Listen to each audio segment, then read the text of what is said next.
There are features on your Samsung phone that you've probably passed by every single day without realizing how useful they are. And today I'm going to be showing you only 3 of them. Nothing complicated, nothing gimmicky. Just 3 underrated Samsung features that will solve everyday problems, including one that a subscriber actually asked about. So let's get into it. Welcome and welcome back to the Doitright Tech channel, where I take you through everything tech and help you get the most out of your Samsung phone. Today we're keeping it very quick. 3 underrated Samsung features, 3 real life situations where they can actually help you, and exactly how to use them. But without wasting much time, don't forget to hit the like, smash the subscribe button to come back for more, and hit the bell notification icon so you don't miss out on any video that I post. On that note, let's go in.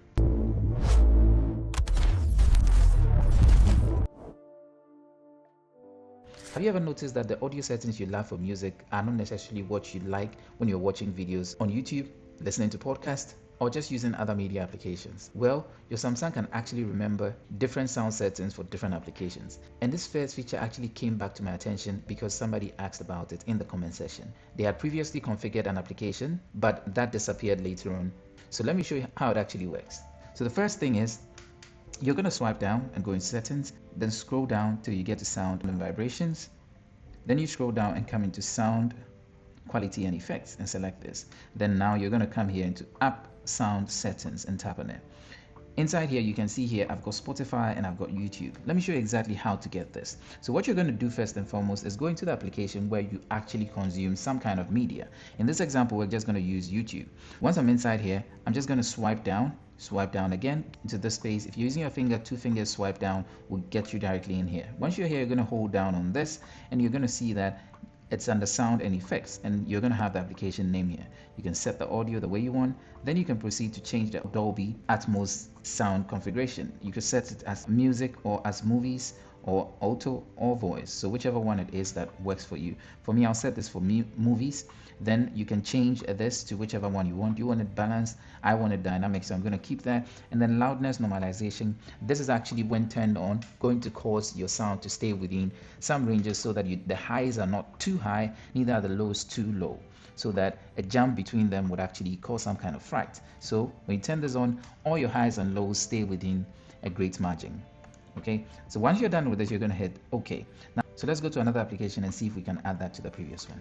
So now I'm just going to go into TikTok, and once I'm here, I'm going to swipe down again, and inside here, do the same thing, hold down on this. You can see TikTok right there. I'm going to change from that to music, and then keep this also like that and hit done. Now when we go into settings, with those 2 that I've just done and more, you're going to find in sounds and vibrations, scroll down, sound and effect, and go into app sound settings. Now we can see right here we've got Spotify, YouTube and TikTok. Let's try one other application so that we can see that they all come here. So we're going to go into another audio playing application. Like here, we're going to go into Apple Music, and once we're in here, swipe down again, hold down on this, hold down the volume, and as you can see, we're playing no song, so it doesn't show there. So let's just start the music like that, and now when we swipe down, hold down here, we can now see the Apple Music show there. Then now we can change it here to music, change this to dynamic, for example, and hit done. Now when we go into settings, scroll down, go into sound and vibration, swipe down again, go right there, and here we can see everyone is different now. So different applications have got different audio profiles or audio settings, but all these are actually when they are playing through the phone. But what if you're using your buds? Whenever you've connected your buds to your phone, it gives you a different one, not these ones. So let's look at it. So I'm going to quickly connect my buds. So what you're seeing here is for the phone. Let's go and look at what is for the buds. All right, so we're going to leave this space, and now you're going to come here into settings again, come right here, tap on this, go into the buds 4 Pro settings. Here we can see the sound, quality and effects. Select this, and then in here you can see another one, app sound settings. You come here, you see that nothing has been set up for those. So when you set it up for your phone, it doesn't mean it's going to translate to your buds, so you have to set it separately for your buds, and the same thing is going to be done. Let's go in reverse. We're now going to come here into Apple Music, play the music. While the music is playing, swipe down and then hold down on this. Then here 360, you choose whether you want to have it, and then here you can choose which sound profile you want. Once you've set it, if you want to turn this on too, you can, and you can set the noise cancellation option also for it. If for this very one I want it adaptive, it's going to be adaptive throughout. Now let's look at something. So here's adaptive. Now we're going to leave this space, and then let's go immediately to do it for Spotify also. Close this. Here in Spotify, start music again. While it's playing, swipe down, hold down, Spotify right there. Set this for dynamic also, and loudness normalization. We've done this for this. We're now going to go do it for YouTube. So come here into YouTube. In YouTube, swipe down right there, maybe for dynamic also, and this.